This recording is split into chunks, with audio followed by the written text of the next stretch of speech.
Sun rays यहाँ पर fall हो रही है तो वो छोटे से एरिया में बहुत सारी रेज फॉल हो रही है। एरिया छोड़ के यहाँ पहुंच चुकी है ना, अब हमको यहाँ के पैटर्न दिखाई देंगे, अब यहाँ के और ये सिर्फ यहाँ पर नॉर्थ पोल में नहीं होता, ये साउथ पोल में भी होता है। लेकिन बस अब ये जिनके वहां सन था, अब ये जा रहे धीरे धीरे बैक साइड में, तो सनलाइट फॉल नहीं होगी। ये बताना चाह रहे हैं that with each rotation a particular point comes to its original.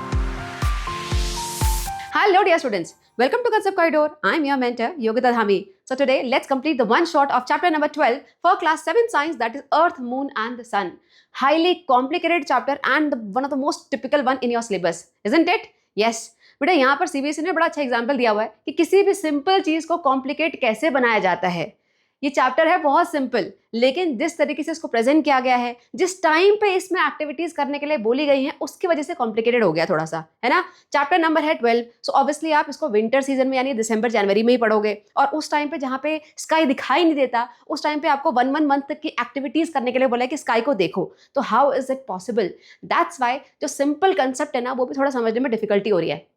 But don't worry, what I'm doing here at Concept Corridor, I am cracking all the codes for you and making all the complicated things simple for you, isn't it? The same thing will happen with this chapter also. ठीक है, chapter बहुत easy होने वाला है, बहुत अच्छे समझ में आ जाएगा। ठीक है, but what are you supposed to do? Subscribe the channel, like this video. बेटा कोचिंग सेंटर में जाके इतने महंगे फीस दे के आते हो, तब तुम्हें प्रॉब्लम नहीं होती। अब यहाँ पर एक सिर्फ लाइक का बटन दबाने के लिए इतना आलस, don't do that. Subscribe the channel, like this video, and if you feel this is worth watching, do share it among your friends also. भला करो दुनिया का, sharing is caring. Yes, चलो. So let's get started with the chapter here. बेटा chapter के starting में जो concept समझाना आपको चाह रहे हैं वो क्या है? सनराइज कहाँ से होता है? ईस्ट से। सनसेट कहाँ पर होता है? वेस्ट में। बस यही कंसेप्ट है, लेकिन अब आपको इसके पीछे का रीजन फाइंड आउट करना है कि ऐसा हमें क्यों फील होता है कि सन जो है वो ईस्ट से राइज हो रहा है और वेस्ट में जाके सेट हो रहा है। ठीक है, चलो स्टार्ट करते हैं। Starting with the activity rotation of अर्थ। हमको ये समझना है कि भाई रोटेशन ऑफ अर्थ का यहाँ पर क्या रोल है। एक्चुअल में जो भी हम ये फेनोमेनन देखते हैं स्काई में, it is all because of the earth rotation and revolution. ठीक है, तो पहले हम इस रोटेशन वाले कोड को क्रैक करेंगे, उसके बाद फिर रिवॉल्यूशन बजाएंगे। मैं क्लियर? चलो करते हैं एक्टिविटी। Let us explore. क्या करना है यहाँ पर? बेटा यहाँ पे एक बड़ी सिंपल सी एक्टिविटी दी हुई है, ये जो बचपन में बहुत खेला होगा, आज भी जाके शायद खेलते होगे। छोटे बच्चों को अरे हटो तुम लोग, हमारी बारी, ऐसे करते हो कभी? मैरी गो राउंड में जाना है। सो मैरी गो राउंड में आपको फेस बाहर को करके बैठना है, so that you can see all around you, right. And you have to take the help of someone. उनको बोलना है भाई हमें एंटी क्लॉकवाइज डायरेक्शन में घुमा दो। अब एंटी क्लॉकवाइज डायरेक्शन को ढंग से समझ लो यहाँ पर। ठीक है, एंटी क्लॉकवाइज मतलब जो क्लॉक की डायरेक्शन होती है उसका उल्टा। अब उल्टे में हम कौन सी डायरेक्शन में मूव करेंगे वो देखो। ये आपका नॉर्थ, ये आपका साउथ। तो साउथ और नॉर्थ से कोई आपको रिलेशन नहीं है, यहाँ पे सारा रिलेशन है वेस्ट और ईस्ट का। ठीक है, तो अब एंटी क्लॉकवाइज जाओगे तो यानी वेस्ट से हम ईस्ट की तरफ घूमेंगे। करेक्ट, सो वेस्ट से ईस्ट की तरफ हम जाएंगे। अब आपको ऑब्जर्व क्या करने हैं? आपको ऑब्जर्व करने हैं बाकी सारी चीजें, बिल्डिंग, पेड़, कुछ भी चीज जो कि स्टेगनेंट है, जो मूव नहीं कर रही। आपको ये देखना है कि वो कैसे फील होते हैं, है ना। कैसे फील होंगे ये देखो, यहाँ पे समझते हैं। मान लो ये मैरी गो राउंड और ये है कोई पर्सन जो कि बैठे हुए हैं, इनका फेस बाहर को है, this is the face, face बाहर की तरफ है। सो ये वाला हैंड कौन सा होगा? अगर फेस ऐसे खड़े तो ये वाला हैंड कौन सा है? लेफ्ट। ये लेफ्ट है, ये राइट है, सिंपल। ठीक है, अब इनको घुमाने वाले हैं हम, और यहाँ पर ये ऑब्जर्व करेंगे इस ट्री को जो कि एक जगह पे रुका हुआ है, ऑब्वियसली ट्री चल नहीं सकता। यस, सो अब ये अगर हम इनको एंटी क्लॉकवाइज डायरेक्शन में, यानी कि साउथ से, sorry not south, west, wait a minute. So अगर हम इनको वेस्ट से ईस्ट के डायरेक्शन में, जो कि है एंटी क्लॉक डायरेक्शन, उसमें घुमाएंगे, और ये जब पेड़ के पास से गुजरेंगे तो इनको क्या फील होगा? इनको फील होगा कि भाई ये पेड़ यहाँ को मूव कर रहा है उल्टा डायरेक्शन में, है ना। ये पक्का आपने ऑब्जर्व किया भी होगा। ये कैसा मूव होता हुआ दिखाई देगा? ये दिखाई देगा भाई ईस्ट से वेस्ट की तरफ जाता हुआ, है ना। ये कहाँ ऑब्जर्व किया आपने? बेटा बस में जाते हो, किसी भी व्हीकल में अगर आप ट्रेवल कर रहे हो, जब हम सीधे जाते हैं तो जितने भी रुकी हुई चीजें होती हैं ऐसा लगता है पीछे की तरफ जा रही है, लगता है ना। यहाँ पे देखो, अब देख लो, ये देखो, this is one of the video. ये मान लो क्या, ये है नॉर्थ, ये है साउथ, ये है आपका वेस्ट और ये है आपका ईस्ट। ठीक है, अब ये भाई साहब जो भी हैं, मैडम है या भाई साहब है जो भी हैं, ये आगे को मूव करेंगे। कहाँ से? वेस्ट टू ईस्ट मूव करेंगे। आपको ध्यान किस पे देना है? आपको ध्यान देना है जो पीछे यहाँ पे मूवमेंट होगा उस पे। ठीक है, चलो देखो, रेडी, ओके। सो ये जा रहे हैं वेस्ट टू ईस्ट, तो चीजें पीछे की कहाँ को भागती हुई दिखाई दे रही है? कहां को भागती हुई दिखाई दे रही है? वो दिखाई दे रही है भाई ईस्ट टू वेस्ट। यस। अब हम ये क्यों देख रहे हैं यहां पर? बेटा हम पढ़ रहे हैं अर्थ का रोटेशन।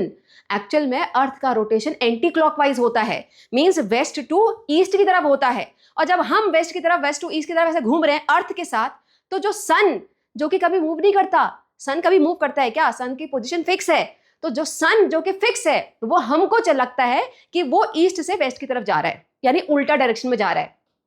फिर से समझ लो, यही कोर है पूरे इस चैप्टर का। ठीक है, अर्थ का रोटेशन ये गाड़ी का है, वेस्ट टू ईस्ट की तरफ।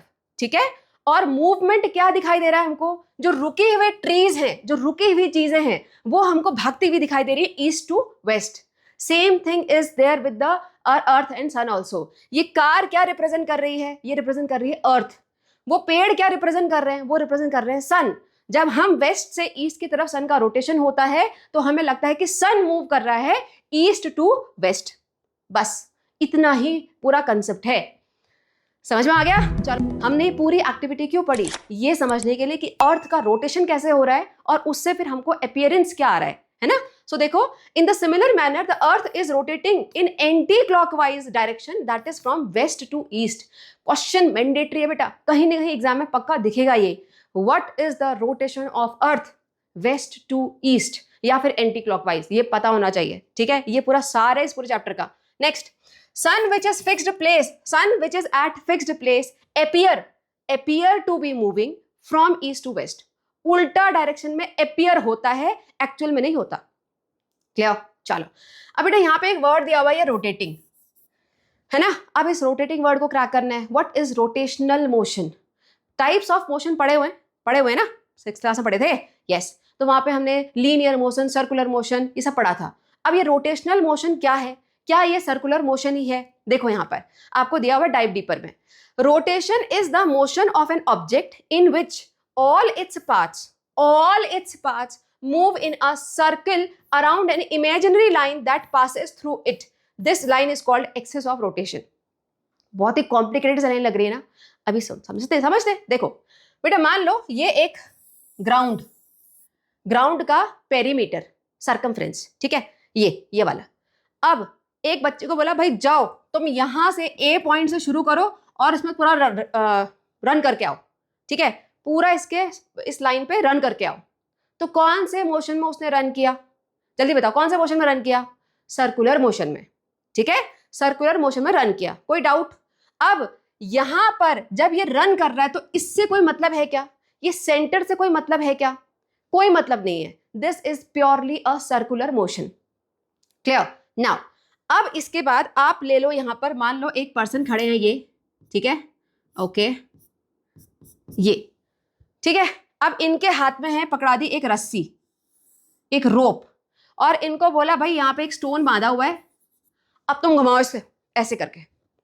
ठीक है, अब ये पर्सन जब इस स्टोन को घुमाएगा तो ये ऐसे ही तो घूमेगा, ये भी पूरा सर्कुलर पाथ ही लेगा, लेकिन यहां पर स्टोन के साथ ही जो रस्सी बंधी हुई है, उसको मेन एक्सिस कहां पर है? उसको चला कौन रहा है? ये यहां है इसका centre of axis. So this one is the rotational motion. यहां पर ये जो स्टोन के साथ इसको रस्सी पकड़ के रोटेट करवा रहा है।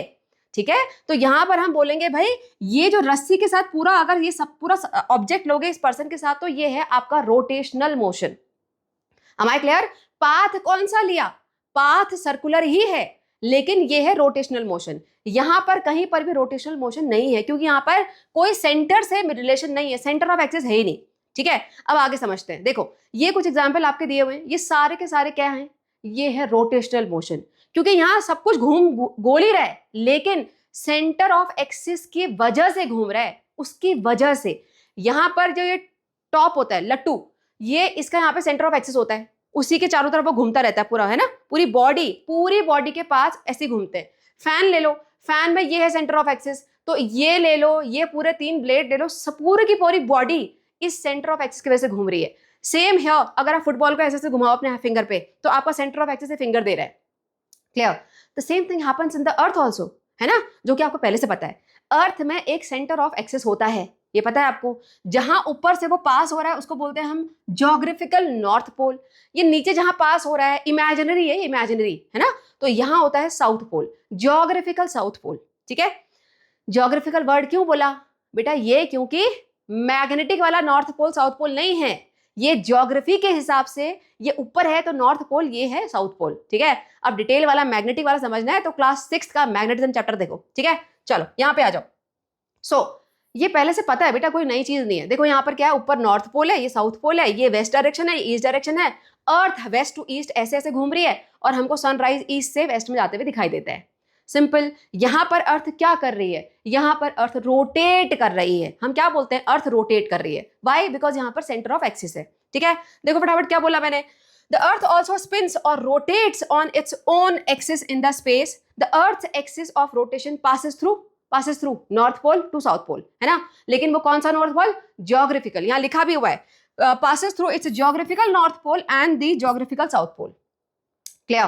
Further, the earth completes one rotation in about 24 hours. ये भी पता ही आपको, है ना? 24 घंटे में एक रोटेशन खत्म हो जाता है। ठीक है, अब हम ये क्यों पढ़ रहे हैं? चलो आगे देखते हैं। One more activity for you, very very simple, लेकिन यहाँ पे इतना ज्यादा थ्योरेटिकल फॉर्म में दिया हुआ है कि बच्चों को कॉम्प्लेक्स लग रही है। क्या करना है यहाँ पर बेटा? आपको ग्लोब लेना है। लो मैंने भी ले लिया। ये देखो, ये ग्लोब लेना है। उसके बाद यहाँ पर अपनी पोजीशन को मार्क करना है with the help of sticker. अब ज्यादातर बच्चे इंडिया वाले हो तो इंडिया को ही ले लेते हैं। कहाँ भाई इंडिया? ये रहा। अब यहाँ पे स्टिकर नहीं लगा हुआ है, लेकिन यहाँ ताजमहल बना हुआ है, so that is our sticker. ठीक है, चलो। सो यहाँ पे करना क्या है? आपको इस ग्लोब को रोटेट करना है। कैसे? West to east, anti clockwise. और फिर क्या करना है? एक स्टार्टिंग पॉइंट लो और फिर देखो जब आप घुमाओगे तो वो स्टिकर दोबारा आपके उस स्टार्टिंग पॉइंट के सामने आ जाएगा। अब मान लो आप लोग स्टार्टिंग पॉइंट हो, ठीक है, so you all are starting point. अब मैं अगर सो घुमाऊंगी तो ये दोबारा आपके सामने आ गया ना। बस इतनी सी एक्टिविटी है। ये क्या बताना चाह रहे हैं? ये बताना चाह रहे हैं that with each rotation a particular point comes to its original position. आप हो ओरिजिनल पोजीशन, राइट? तो ये particular point comes to its original position after each rotation. बस इतना ही बताना चाह रहे हैं। सिंपल सी एक्टिविटी है। कोई डाउट है इसमें? ये तो पहले से पता था। यस, चलो। अब इस एक्टिविटी को बताने का क्या मतलब है बेटा? इस एक्टिविटी से आपको आगे जाके ये बताया जा रहा है कि डे एंड नाइट कैसे होते हैं। ठीक है, so again here is one more activity. पहले तो question, let us now further explore to understand how day and night occur on the earth due to its rotation. यहां पे जो रोटेशन हमने किया उसका रोल है। कैसे? एक्टिविटी क्या करना है? You have to take torch that is representing sunlight. तो ये टॉर्च हो गई सनलाइट, ये आपका अर्थ, इसको घुमाना है आपको। कैसे? कैसे? West to east, anti clockwise. ये बार बार बोलो, याद होना चाहिए। ठीक है, सो वेस्ट टू ईस्ट घुमाना है। फिर क्या देखना है बेटा? जितने पार्ट में सनलाइट फॉल होगी वहां पर लाइट है तो इसका मतलब डे है। जहां लाइट फॉल नहीं होगी वहां पे नाइट है ना? लेकिन एक्टिविटी करने के लिए बोला है तो करना तो पड़ेगा। सो देख लो यहाँ पर, ये लो। So this is the activity. ठीक है, so this is our earth और यहां से आ रही है सनलाइट। नाउ ये है आपका वेस्ट। अच्छा पेन चेंज कर लेते हैं, रुक जाओ। So this side is the west side, this is side is the east side. ठीक है, नाउ अब ये अर्थ रोटेट करेगा west to east. Got it? अभी यहां बताओ, ये वाले लोग जो इस वाली जगह पे हैं जहां पे बिल्कुल सामने से धूप पड़ रही है, इनका क्या हो रहा है यहाँ पर? आफ्टरनून, है ना? जो यहाँ पर पहुंच चुके हैं अब इनका सन सेट हो चुका है। भाई इन्होंने बाय बाय बोल दिया है। ये देखो राइट हैंड साइड से बाय बाय बोल दिया है ना? अब ये लेफ्ट हैंड साइड कहाँ जा रहा है? डार्कनेस की तरफ, राइट? तो इन लोगों का भी स्टार्स एंड मून दिखाई देना शुरू हो जाएंगे। ईस्ट साइड वाले लोगों को, अभी वेस्ट वाले अभी भी बाय बाय बोल रहे हैं। सो अब इन लोगों के लिए क्या हो गई? रात हो गई। यहाँ देखो लाइट जल गई, इनके घरों की लाइट जल गई। ठीक है, अब जब इनका रोटेशन स्टार्ट हुआ, क्यों नहीं हुआ? हो गया रोटेशन स्टार्ट हुआ। तो अब क्या होगा? अब ये जिनके वहां सन था, अब ये जा रहे धीरे धीरे बैक साइड में, तो सनलाइट फॉल नहीं होगी तो इनके वहां नाइट हो जाएगी। करेक्ट? तो इसीलिए आपने कई बार सुना भी होगा, अगर आपके कोई रिलेटिव फॉरेन कंट्रीज में रह रहे हैं, जैसे अमेरिका में रह रहे हैं, तो अगर आपके वहां हमारे वहां अगर दिन है तो उनके वहां उस टाइम पे ऑलमोस्ट नाइट टाइम हो रहा होता है ना? क्यों हो रहा होता है? This is the answer. अगर इंडिया यहाँ पर है तो समवेयर बैक साइड में यहाँ कहीं आपका अमेरिका होता है ना? तो यू कैन रिलेट। हमारे वहां अगर सनलाइट फॉल होगी तो उनके वहां सनलाइट फॉल नहीं होगी, क्योंकि बैक साइड में चले गए अर्थ के रोटेशन की वजह से, खुद चल के नहीं गए। ठीक है, चलो moving ahead. So what we got to know about day and night? It is day time. Okay, फिर से पेन चेंज कर लेते हैं। So it is day time at the half of the globe which receives light. Globe का यानी अर्थ का वो वाला पार्ट जहां पर लाइट फॉल हो रही है वहां पर डे है, and night time in the other half, जो पीछे वाला साइड है जहां पे सनलाइट फॉल नहीं हो रही वहां पे नाइट हो रहा है ना। Next, the light falls on the eastern part of India first when the globe rotates from west to east. ये फिर से बार बार वही बात बोली है, कंफ्यूज नहीं होना। क्या बोला है? India east side receives first the sunlight. कोई डाउट है? ईस्ट वालों के वहां तो यानी जो अरुणाचल प्रदेश है, जो ये वाली ईस्ट वाली साइड है, वहीं तो सबसे पहले सनराइज होता है इंडिया में, है ना। उसके बाद फिर सेंट्रल इंडिया में आता है, फिर जाता है वेस्ट में, है ना। So the eastern part of India receives the light, sunlight. Now why it is so? Because earth is rotating from west to east. Clear? Moving ahead. Now, what is the inference? The earth rotation from west to east. This is the reason. The earth rotation from west to east causes the day and night cycle. इस वजह से day and night cycle होता है। अगर question आ गया why there is day and night cycle on earth, it is all because of the rotation of earth from west to east direction. ये लिखना मत भूलना, ठीक है। Next, the side facing the sun experiences day time, and while the other side experiences the dark. Clear? समझ में आ गया? चलो, moving ahead. Now, what happens when person is standing on equator? बेटा, this picture which is given in your NCERT. अब पहले तो ये समझो कि ये दी क्यों हुई है, क्या बताने की कोशिश की जा रही है यहाँ पर आपको। बेटा, इस पिक्चर से आपको सिर्फ और सिर्फ डायरेक्शन का सेंस करवाया जा रहा है, that's it, but in a very complicated way. So let's simplify it. इसको समझने से पहले एक बार कोऑर्डिनेट्स को देखते हैं। ये है northern hemisphere, southern hemisphere, west and east. ये है आपका equator. Earth is rotating from west to east direction. Any problem? Now, अब बोला है मान लो एक पर्सन इक्वेटर पे खड़ा है जिसका फेस नॉर्थ की साइड है, बैक साउथ की साइड है। अब इसके आगे एक्टिविटी करके देखो मेरे साथ, stand up and do it. ये बैठे बैठे समझ में नहीं आएगा, ठीक है। सो मान लो आप ऐसे खड़े हो, फेस नॉर्थ की साइड है, बैक साउथ की साइड है, तो आपका राइट हैंड कौन सी डायरेक्शन को रिप्रेजेंट कर रहा है? बताओ, कौन सी डायरेक्शन को कर रहा है? ईस्ट को। और लेफ्ट हैंड किसको कर रहा है? वेस्ट को, है ना। कोई प्रॉब्लम है इसमें? सिंपल सी चीज है। अब हमने अभी तक क्या पढ़ा? सनराइज कहां से होता है, मतलब अपीयर होते हुए कहां से दिखाई देता है? ईस्ट से। सो सनराइज ईस्ट से होता है, पता है। तो भाई इस पर्सन को, जो इसका फेस नॉर्थ की साइड है, उसके कौन से हैंड की तरफ सनराइज पहले होगा? राइट हैंड की तरफ। और सनसेट किसकी तरफ होगा? लेफ्ट हैंड की तरफ। अब यही चीज यहां लिखा हुआ है, देखो। ये बोल रही है I am facing north and my back is to the south, same scenario. So the morning sun appear in my view to my right in the east. उसको मॉर्निंग व्यू जो सन दिखाई दे रहा है वो अपने राइट में दिखाई दे रहा है टुवर्ड्स द ईस्ट। सिंपल। यहां पे देखो क्या बोल रही है, by evening I have rotated further, पूरा रोटेट हो चुका है। The sun has started to disappear. Disappear कौन सी साइड से होता है? वेस्ट साइड से। वेस्ट साइड कौन से हैंड से रिप्रेजेंट हो रहा है? लेफ्ट हैंड से। तो ये बोल रही है sun has started to disappear from my view to the left from the west. Simple, clear. अब इसके साथ जरा घूम के देखो, ठीक है। यहां पर ये है कंडीशन, ये इक्वेटर पे खड़ी है, नॉर्थ पोल की तरफ इसका फेस है, साउथ पोल की तरफ इसका बैक है। अब ये है, तो राइट हैंड रिप्रेजेंट कर रहा है ईस्ट को, है ना। तो अब देखो सन की जगह तो फिक्स है। अब ये डार्कनेस से सनराइज की तरफ आ रही है, तो सन रे सबसे पहले कौन से हैंड में फॉल होंगे? कौन से हैंड में फॉल होंगे? राइट हैंड में, है ना। तो देखो राइट से इसको, जो कि ईस्ट में है, उससे आप उसको सनराइज होता हुआ दिखाई दिया। ये घूमी घूमी घूमी अब ऐसे हो चुकी है, हो चुकी है। अब ये सन से अर्थ दूर जा रही है, तो इसको लास्ट सन रे कौन से हैंड की तरफ दिखाई देगी? लेफ्ट हैंड की तरफ। That's it. बस यही सेंस आपको बताया जा रहा है कि भाई कौन से हैंड की तरफ ईस्ट होगा, कौन से हैंड की तरफ वेस्ट होगा, अगर आपका फेस नॉर्थ की तरफ होगा तो। अगर ये फेस को उल्टा कर दो, यानी फेस को आप साउथ की तरफ ले आओगे, बैक को नॉर्थ की तरफ लेके जाओगे, तो आपका हैंड की पोजीशन चेंज हो जाएगी ऑब्वियसली। आप अगर ऐसे खड़े हो जाओगे, ये फेस आपका नॉर्थ है और बैक आपका फेस आपका साउथ है, बैक आपका नॉर्थ है, तो आपका लेफ्ट हैंड फिर ईस्ट को रिप्रेजेंट करेगा। फिर आपको सनराइज जो है वो ईस्ट में होते हुए अपने लेफ्ट हैंड साइड पे दिखाई देगा, और जो सनसेट है वो राइट हैंड में होते हुए दिखाई देगा। Got it? तो आपको बस ये ध्यान देना है कि फेस कौन सी डायरेक्शन में, और करके देख लेना, हल्का सा थोड़ा सा मूव होके देख लेना, एग्जाम टाइम पे नहीं लेकिन, ठीक है। चलो, now let's find out the motion of stars. बेटा, अर्थ के रोटेशन की वजह से सन हमें मूव होता हुआ अपीयर होता है फ्रॉम ईस्ट टू वेस्ट। अब क्या स्टार्स भी मूव होते हुए अपीयर होंगे? Motion of stars, this you have to find out, ठीक है। With the help of one activity let us explore. ये एक्टिविटी आपको करनी है मार्च से मई के बीच में, बिकॉज यहाँ पर जिन स्टार्स को हम देखने वाले हैं वो सिर्फ मार्च से लेके मई के जो मंथ हैं उन्हीं में अपीयर होते हैं। यस बेटा, जो स्टार्स का एक सेट पैटर्न होता है वो थ्रू आउट द ईयर नहीं दिखाई देता, वो हमको कुछ फ्यू मंथ्स के लिए ही दिखाई देता है। अब ऐसा भी क्यों होता है, again we have to understand this in detail in this chapter only, ठीक है। अभी के लिए क्या करना है, देखो यहाँ पर, on an early evening identify the big dipper. Big dipper is Saptarishi, Hindi में सप्तऋषि बोलते हैं, राइट, और इंग्लिश में क्या बोलते हैं, अर्सा मेजर, राइट। अब क्या करना है, ये देखो 1 2 3 4 5 6 7 ये वाला सेट पैटर्न 7 स्टार्स का आपको आइडेंटिफाई करना है early evening between the month of March and मे। किस साइड आपको दिखाई देगा, पहले ये आपको दिखाई देगा नॉर्थ ईस्ट साइड में, ईस्ट नॉर्थ ईस्ट साइड में, ठीक है।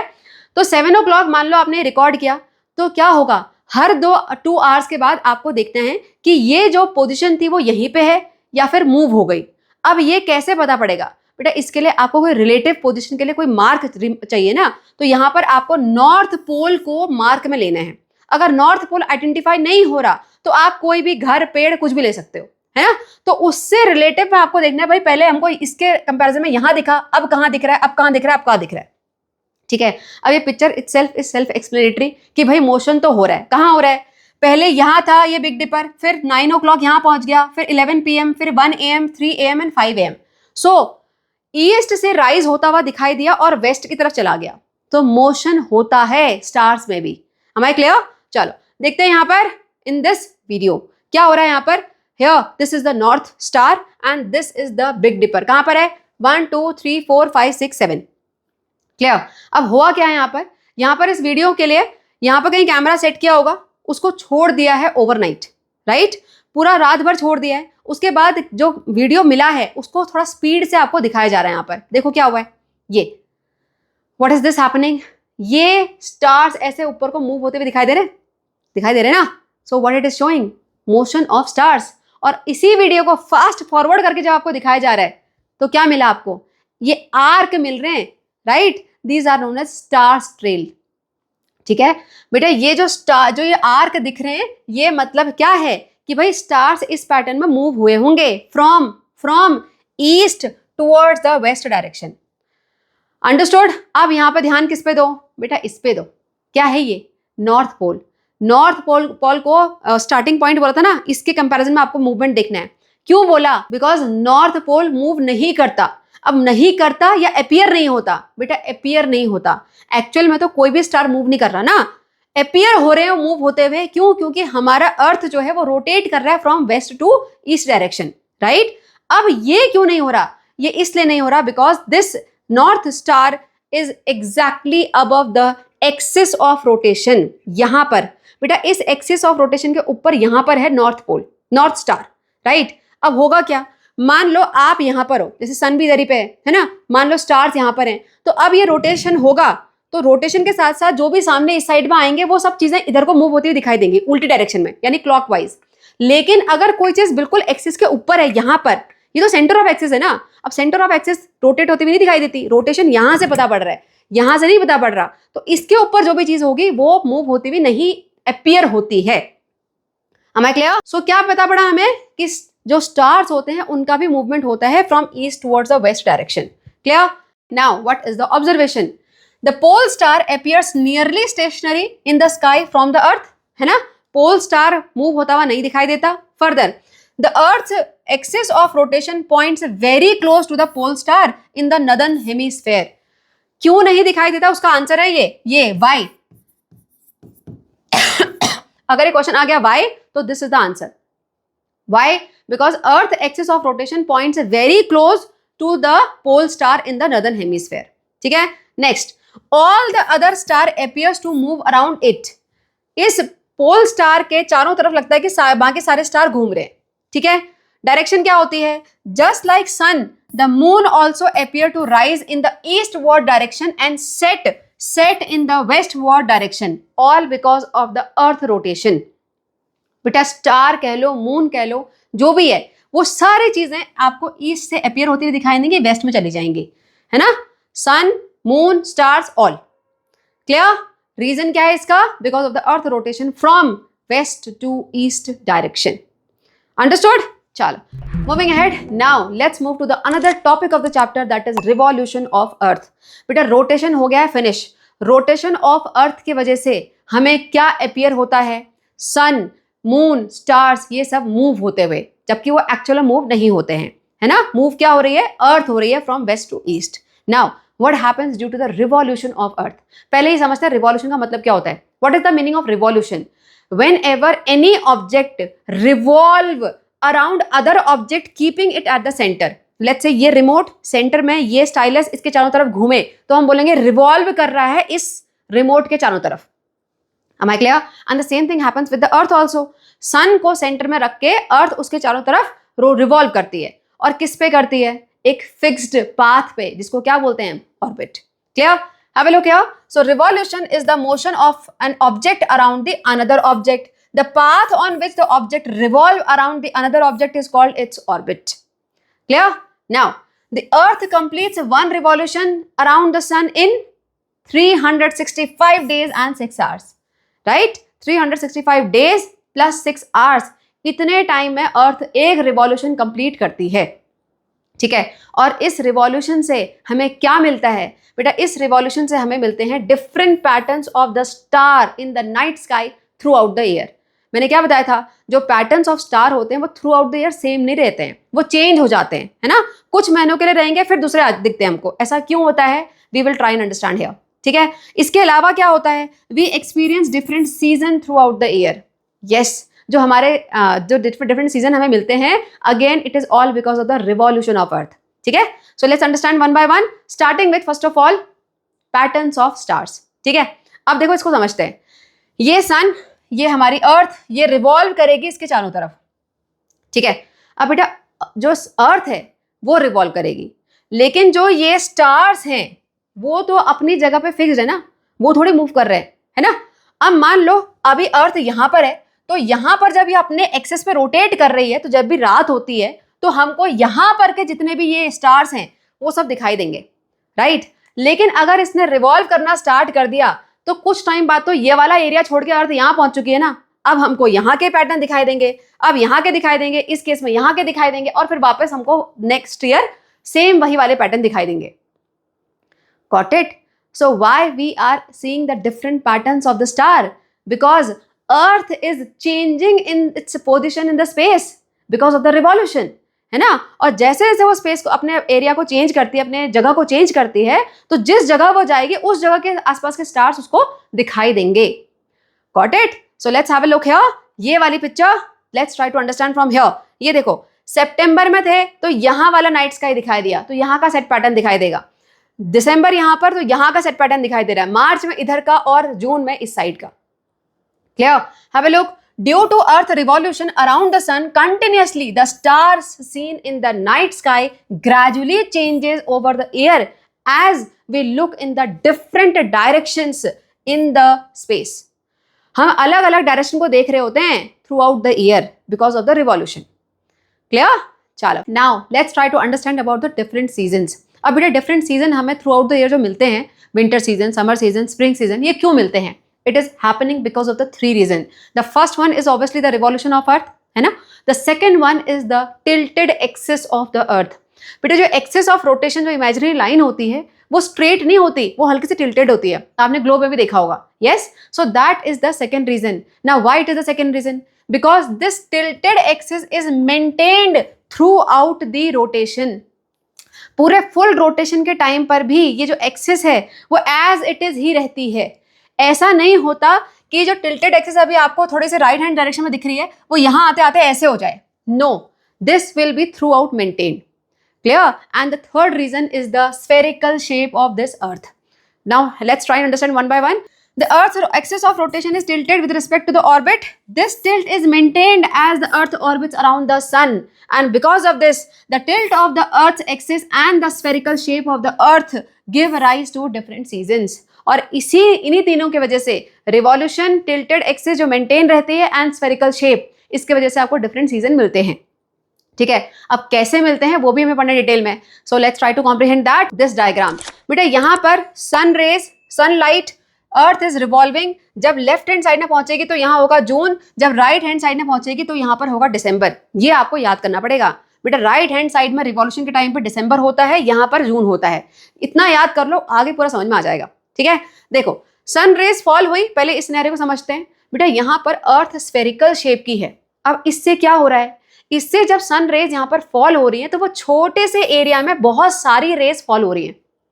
अगर इसकी जगह एक फ्लैट सरफेस होता तो उस टाइम पे हो सकता है इतने बड़े एरिया में डायरेक्ट सनरेज मिलती है ना, लेकिन स्फेरिकल शेप की वजह से ये पॉसिबल नहीं है। तो ऐसे में छोटे से एरिया में बहुत ज्यादा कंसंट्रेशन ऑफ सनलाइट फॉल हो रहा है।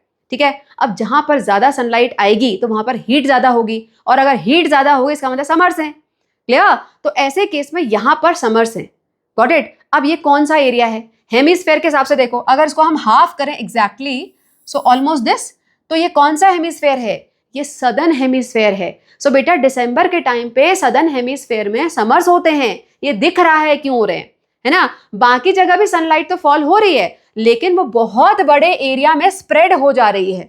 अब बहुत बड़े एरिया में अगर लाइट स्प्रेड हो गई तो उसका इफेक्ट कम होगा ना। तो दैट्स वाई यहां पर दिसंबर में इंडिया में नॉर्थ साइड में विंटर्स होते हैं।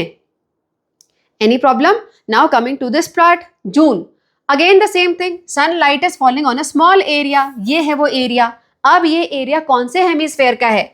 फिर से जरा डिवाइड करो हाफ, ये तो अब आ गया ये नदर्न हेमिस्फेयर। और ये क्यों ऐसा हो रहा है? Because of the tilted axis of the earth, right? यहां पर टिल्ट था तो यहां पर ये सदर्न वाला पार्ट ऊपर आ रहा है, यहां पर टिल्ट है तो ये नदर्न वाला पार्ट थोड़ा नीचे को आ गया है।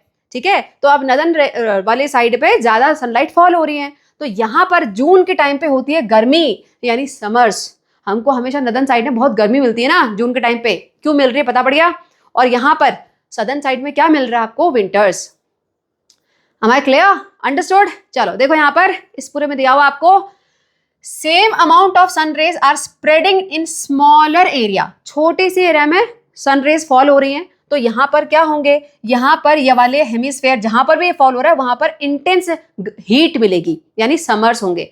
अब यहां पर ये मिल रहा है सदर्न हेमिस्फेयर में, इस साइड में मिल रहा है नदर्न हेमिस्फेयर में, डिफरेंट मंथ्स में। कहां पर? जून में और दिसंबर में। ठीक है, और दूसरे में क्या लिखा हुआ है? Same amount of sun rays are spread in a larger area. यहां पर लार्जर एरिया में स्प्रेड होने की वजह से क्या होगा? यहां पर लेस इंटेंस आपको हीट मिलेगी, यानी वहां विंटर्स होंगे। अंडरस्टूड? समझ में आया? चलो एक और यहाँ पे जो आपको कंसेप्ट है समझना है। देखो बेटा, अब इस पिक्चर को ध्यान से देखो, ये तो समझ में आ गया गर्मी कहाँ हो रही है, सर्दी कहाँ हो रही है। Now let's try to check out the amount of light in the hemisphere. Hemisphere ये है आपका, ये वाला, इससे नीचे वाला क्या है आपका? सदर्न हेमिस्फेयर, ये है आपका नदर्न हेमिस्फेयर। ठीक है, अब मुझे इस टिल्ट के हिसाब से बताओ किस पार्ट में अगर इसको हाफ कर दिया जाए तो नदर्न हेमिस्फेयर में ज्यादा पार्ट में आपको डार्कनेस दिखाई दे रहा है कि लाइट दिखाई दे रहा है? क्या दिखाई दे रहा है बेटा? ज्यादा पार्ट में आपको डार्कनेस दिखाई दे रहा है। दिखाई दे रहा है ना? यहां पर देखो लाइट इतने से एरिया में है, तो इससे क्या पता पड़ा? विंटर्स में हमेशा डेज शॉर्टर होते हैं ना, जल्दी सन चला जाता है। समर्स में हमेशा दिन बड़े होते हैं। क्यों होते हैं? देखो लाइट 12 आवर्स से ज्यादा, यानी ज्यादा टाइम के लिए आपको पूरे हेमिस्फेयर में कवर कर रही है। जून में आ जाओ, जून में देखो अगेन ये हाफ कर दो तो यहाँ वाले अपर नदर्न हेमिस्फेयर में देखो ज्यादा एरिया में आपको लाइट दिख रही है, यानी ज्यादा टाइम के लिए सन रेज फॉल होंगी, तो दिन बड़े लंबे होते हैं गर्मियों में। और इसी टाइम पे सदर्न हेमिस्फीयर में क्या हो जाएगा? दिन छोटे हो जाएंगे। क्लियर? सो हमको ये विंटर्स में दिन छोटे, समर्स में दिन बड़े क्यों मिलते हैं? Because here the places in this hemisphere receives the sunlight more than 12 hours. जहां पर मोर देन 12 आवर्स फॉल होगा वहां पर दिन बड़े होंगे, जहां पर लेस देन 12 आवर्स होगा वहां दिन छोटे हो जाएंगे। दिख रहा है ना बेटा? पिक्चर बनाना आना चाहिए, बाकी तो सब बहुत ईजी है। ठीक है, चलो समझते हैं आगे। नाउ जून में वाई समर्स, अगर ये क्वेश्चन आ गया तो आंसर कैसे करोगे? देखो, in June the northern hemisphere is tilted towards the sun while the southern hemisphere is tilted away from the sun. बेटा ये थ्योरी बिना पिक्चर के याद करना मुश्किल होगा, तो जब ये थ्योरी पढ़ते हो ना, पढ़ते पढ़ते फटाफट से डायग्राम बना लो। देखो मैं बना के दिखा रही हूँ। ये आप बनाओ अर्थ, है ना, यहां पर भी बनाओ अर्थ, ये आप बनाओ टिल्ट। ठीक है, अब टिल्ट के साथ ये बनाओ यहाँ पे हेमिस्फेयर। अब पढ़ते रहो उसके बाद। सो इन जून, यहां पर आपको पता होना चाहिए कि ये जून है और ये आपका दिसंबर है। बस अब बड़ा इजी होगा। In June the northern hemisphere is tilted towards the sun, tilted towards the sun here, right, tilted towards the sun and southern hemisphere is tilted away from the sun. So sun rays are spread in a smaller area in the northern hemisphere. यहाँ से sun rays are spread in a smaller area in northern hemisphere. So northern hemisphere receives sunlight more than 12 hours in the June. यहाँ पर जो sun rays हैं वो मोर than 12 hours भी रहेंगी, और क्योंकि छोटे से एरिया में बहुत सारी सन रेज आ रही तो यहाँ गर्मी ज्यादा होगी. ठीक है, तो इसका लास्ट में क्या लिखोगे? So the northern hemisphere experience more intense sunlight which last for a longer time causing the summer season. बहुत तेज धूप, वो भी बहुत लंबे टाइम के लिए. इसी वजह से जून में हमें मिलता है summer, right, in the northern side of India. Clear? Next, now why cold? दिसंबर में कोल्ड क्यों होता है? Again the same thing. In December the southern hemisphere is tilted towards the sun while northern hemisphere is tilted away from the sun. So sun rays are spread in a larger area. हमसे पूछा हुआ है यहाँ पर ठंडी क्यों हो रही है, तो हम बोलेंगे sun rays are spread in a larger area. So less heat is received and that too for a lesser time. कम हीट मिल रही है, ऊपर से कम टाइम के लिए मिल रही है, तो ठंड हो जाएगी ऑब्वियसली, है ना. So in northern hemisphere receives sunlight less than 12 hours in December. So that's why the northern hemisphere experiences less intense sunlight which is last for a shortened time causing the winter season. Understood? समझ में आ गया? चलो. Now next is why June is having longer days. Longer days के लिए मैंने क्या बताया था? Because in June यहाँ पर northern hemisphere में sunlight 12 hours से ज्यादा की है. That's it. So northern hemisphere receives sunlight more than 12 hours. That's why longer days. और दिसंबर में शॉर्टर डेज क्यों? Because northern hemisphere receives darkness more than 12 hours in December. यहाँ पर देखो डार्कनेस ज्यादा मिल रही है. आप इसको उल्टा भी लिख सकते हो, because in December sun lights are received less than 12 hours. That's why. दोनों ही केस में आपको मार्क्स मिल जाएंगे. हमारे क्लियर? चलो moving ahead. Now here dive deeper में देखो क्या दिया हुआ है. इन the northern hemisphere the longest day occur around. बेटा नदर्न इंडिया में सबसे बड़ा दिन कब होता है? 21 जून को, है ना. 21 जून को बोलते हैं सबसे बड़ा दिन है, और बोलते हैं इसके बाद अब दिन छोटे होने शुरू हो जाएंगे, राइट. सुना होगा आपने. So 21 June this is known as summer solstice. इसको क्या बोला जाता है? Summer solstice. ठीक है. इसके बाद जब सबसे बड़ा दिन हो गया, जैसे जैसे अर्थ आगे को रिवॉल्व करेगी, तो रिवॉल्व करते करते यहाँ सितंबर होगा, फिर दिसंबर होगा, तो क्या हो रहा है? दिसंबर तक जाते जाते अब दिन छोटे होने शुरू हो जा रहे हैं. विंटर्स में देखो कितने छोटे छोटे हो गए, है ना. और दिसंबर में जाके एक ऐसा दिन होता है जिस दिन सबसे छोटा दिन होता है, राइट. मीन्स उस दिन सबसे कम देर के लिए सनलाइट फॉल होंगे और नाइट टाइम बहुत ज्यादा होगी. और वो दिन कब होता है? That is 22 December, and this is known as winter solstice. ठीक है. सो समर सॉल्स्टिस कब आता है? 21 जून को. विंटर सॉल्स्टिस कब आ रहा है? 22 दिसंबर को. क्लियर? अब इस रिवॉल्यूशन के बीच में बेटा यहाँ से सबसे बड़ा दिन धीरे धीरे छोटा होता गया. अब एक ऐसा पोजीशन यहाँ पर आता है जहां पर 12 आवर्स के लिए आपको दिन मिलेगा और 12 आवर्स के लिए नाइट मिलेगी, है ना. और यहाँ पर आते आते वो कौन सा मंथ होगा? जून के बाद कौन सा होगा? सितंबर. Autumn, right. That is known as autumn equinox बराबर, है ना. So autumn equinox, right. और यहाँ पर दिसंबर के बाद जब सबसे छोटा दिन होता है, फिर बोलते हैं अब दिन बड़े होने शुरू हो जाएंगे. तो दिन बड़े होते होते फिर यहाँ पर मार्च में स्प्रिंग सीजन में एक ऐसा दिन होता है जिस दिन 12 आवर्स के लिए आपको सनलाइट और 12 आवर्स के लिए डार्कनेस मिलेगी, and that is known as spring equinox.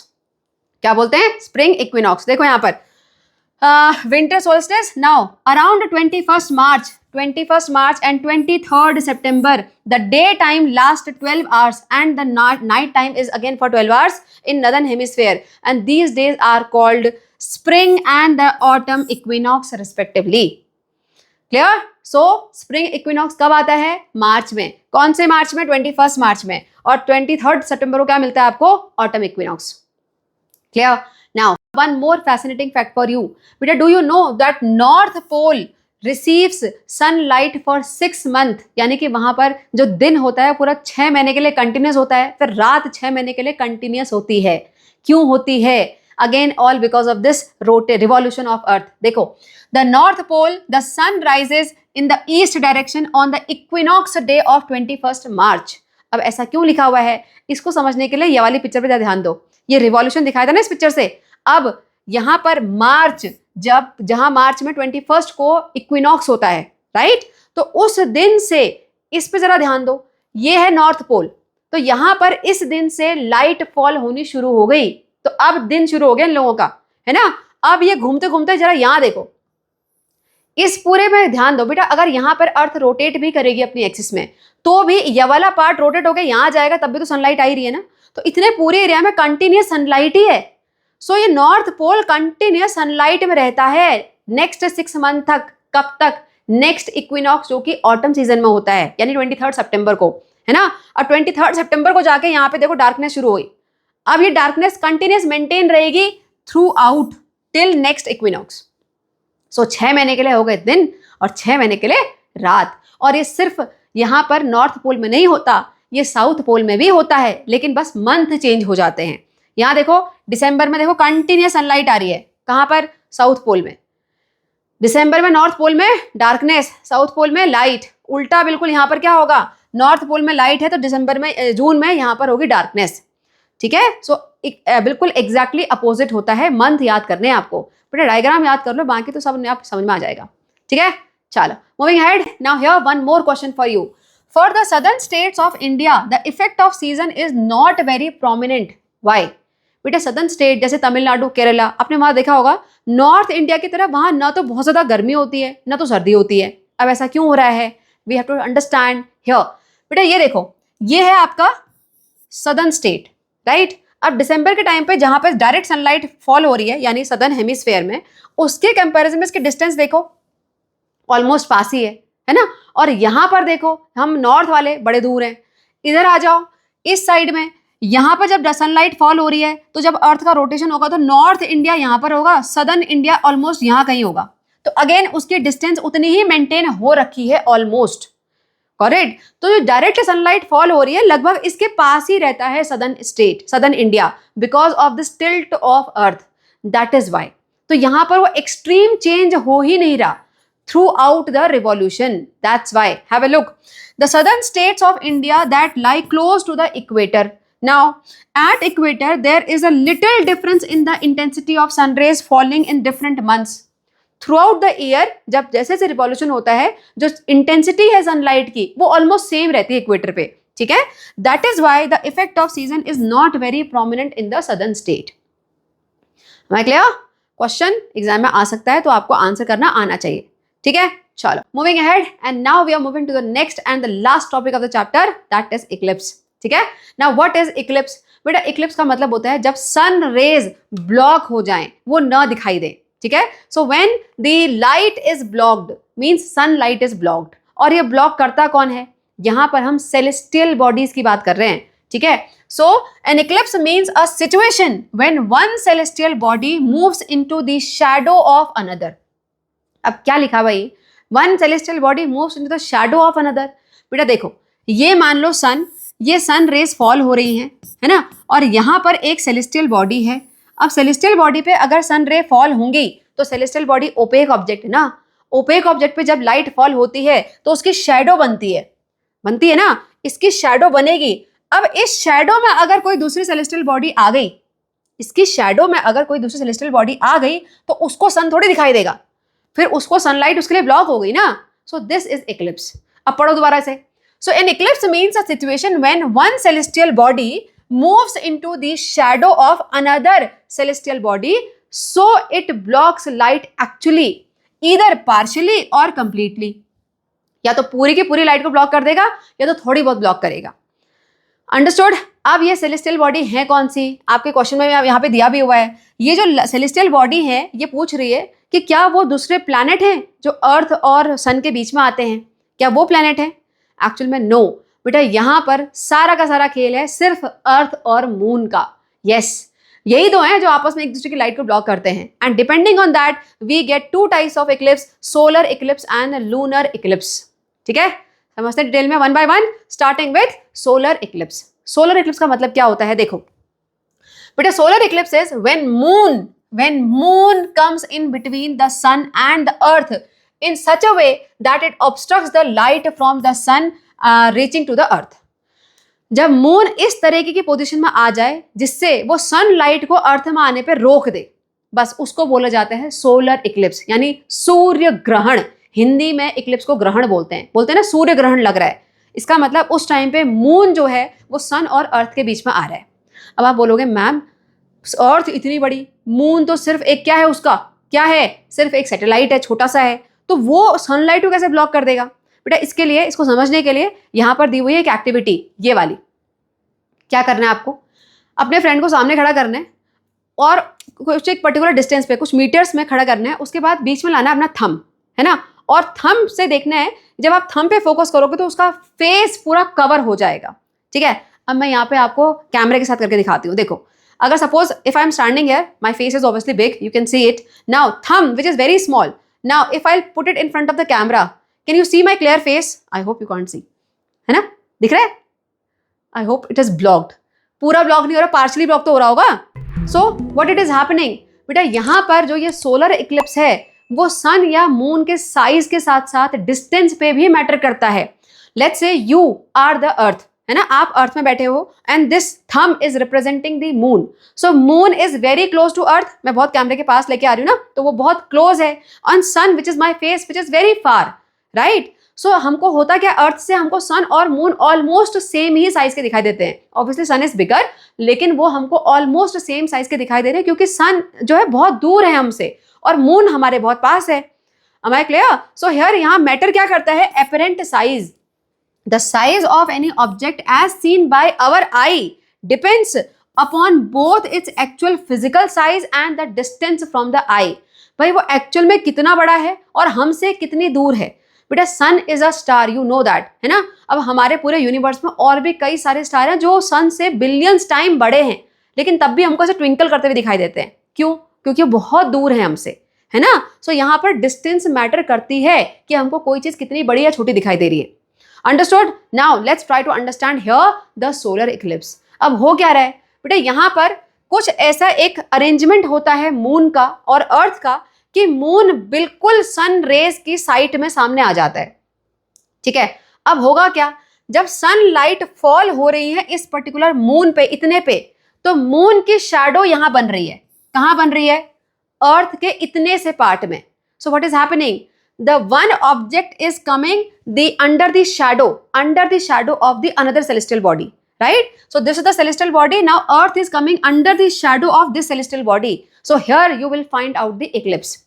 ठीक है, अब इक्लिप्स बिल्कुल सेम नहीं रहता बेटा। इतने पार्ट में जब जो भी लोग होंगे जहां पे कंप्लीट डार्कनेस दिख रही है, इतने पार्ट से जो इसको ऑब्जर्व करेंगे उनको दिखाई देगा टोटल सोलर इक्लिप्स। मतलब बिल्कुल भी सन दिखाई नहीं देगा, वहां पे बिल्कुल दिन के टाइम पे अंधेरा हो जाएगा, जैसे रात हो गई है।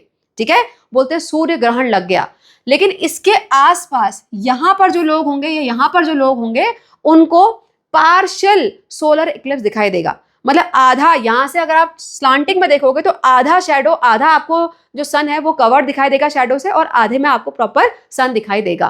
Partial solar Eclipse, correct. ये डायग्राम बनाना आना चाहिए, अभी दिखाती हूँ कैसे बनाना है। देखो पहले पढ़ लेते हैं। The apparent size of the moon and the sun in the sky are similar when viewed from the earth, है ना। अर्थ से दोनों का साइज ऑलमोस्ट सेम लगता है।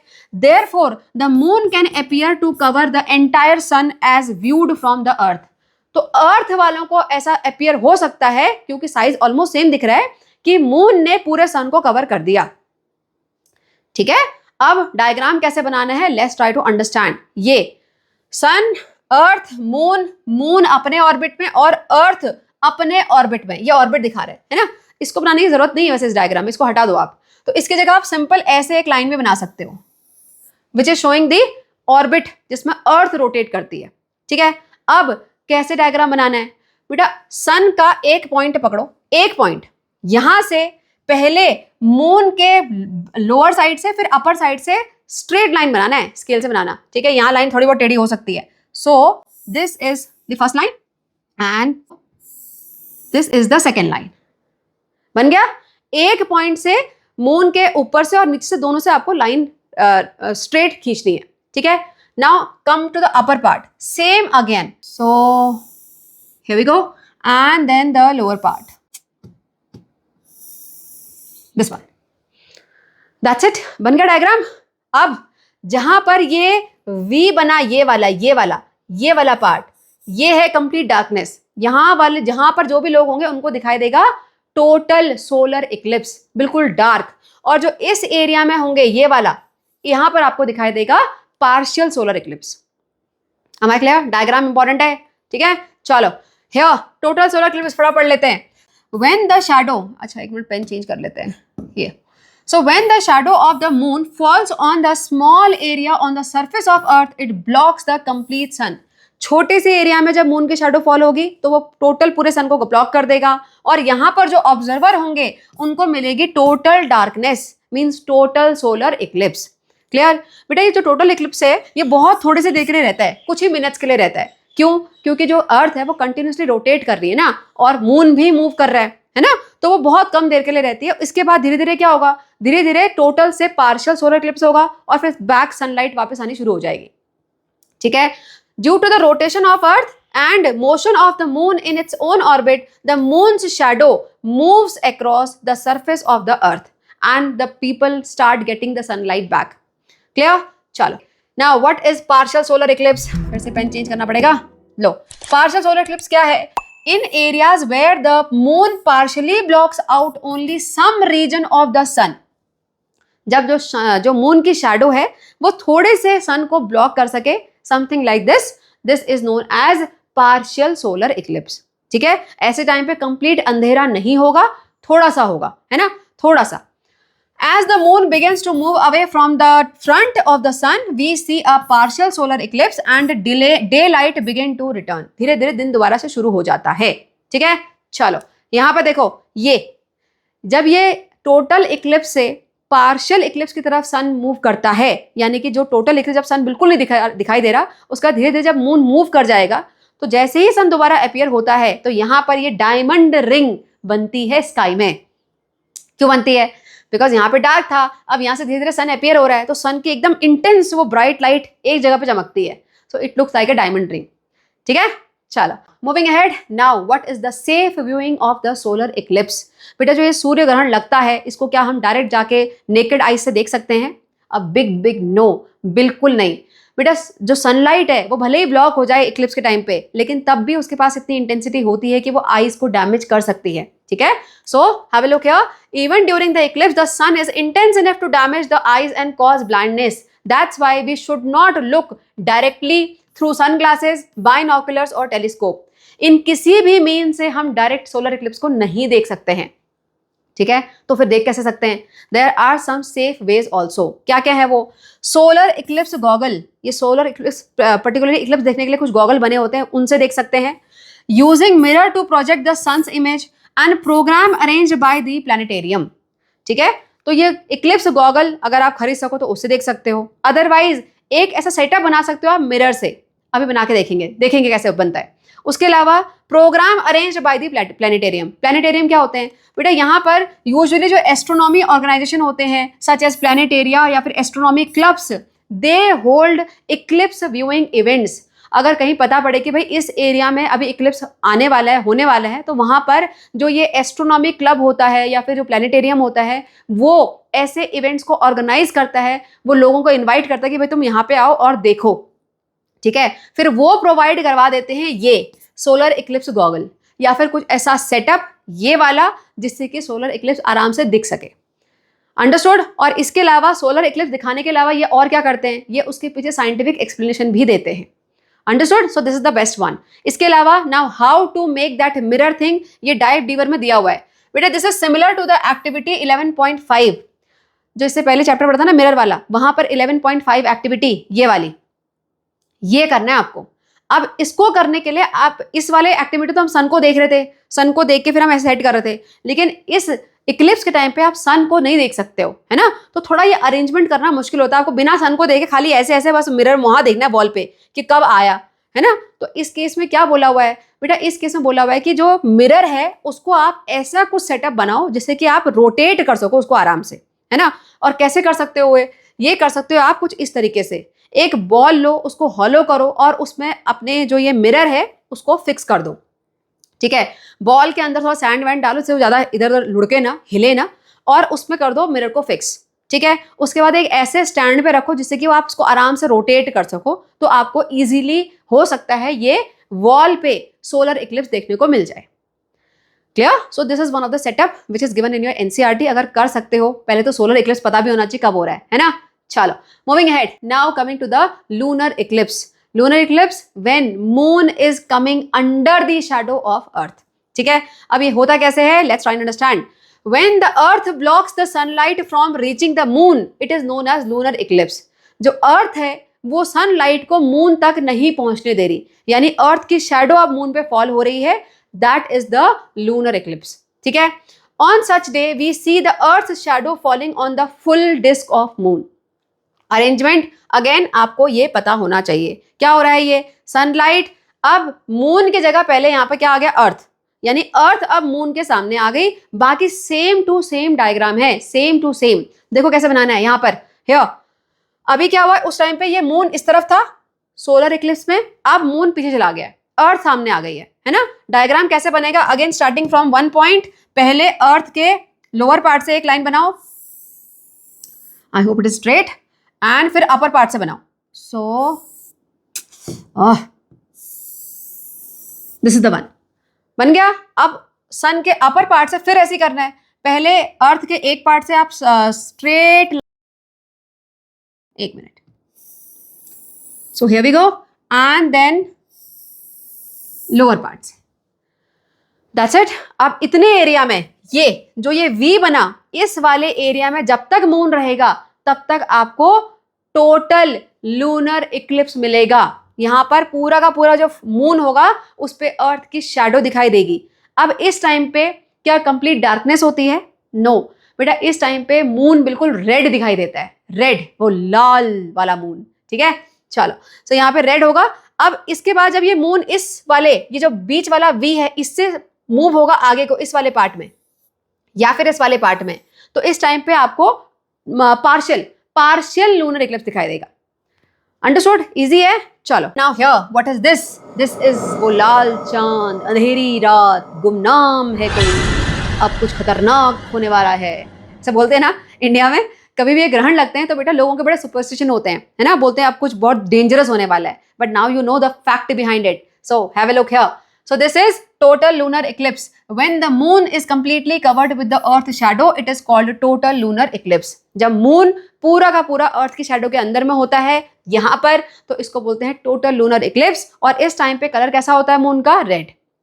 ठीक है, पार्शियल क्या होगा, when part of the moon is in the earth shadow and the rest moon is visible. यहाँ पर देखो आधा पार्ट है शैडो के अंदर और बाकी मून पूरा विजिबल है, तो ये होगा पार्शियल. ठीक है, अब हम क्या लूनर इक्लिप्स को नेकेड आइज से देख सकते हैं, देखो सोलर इक्लिप्स को तो नहीं देख सकते, क्या लूनर इक्लिप्स को देख सकते हैं, कौन बताएगा, इसके पीछे भी साइंस है बेटा, और ये रिलेटेड है प्रीवियस चैप्टर से, 11th वाले से. जल्दी बताओ, देख सकते नहीं देख सकते, कमेंट टाइम के साथ मुझे आंसर बताओ फटाफट से. बेटा देख सकते हैं, क्यों, क्योंकि sun is a source of light, it is a luminous body, और उसका लाइट का सोर्स, वो लाइट का सोर्स है, और ऊपर से इतना इंटेंस लाइट है कि आइज को डैमेज कर सकता है.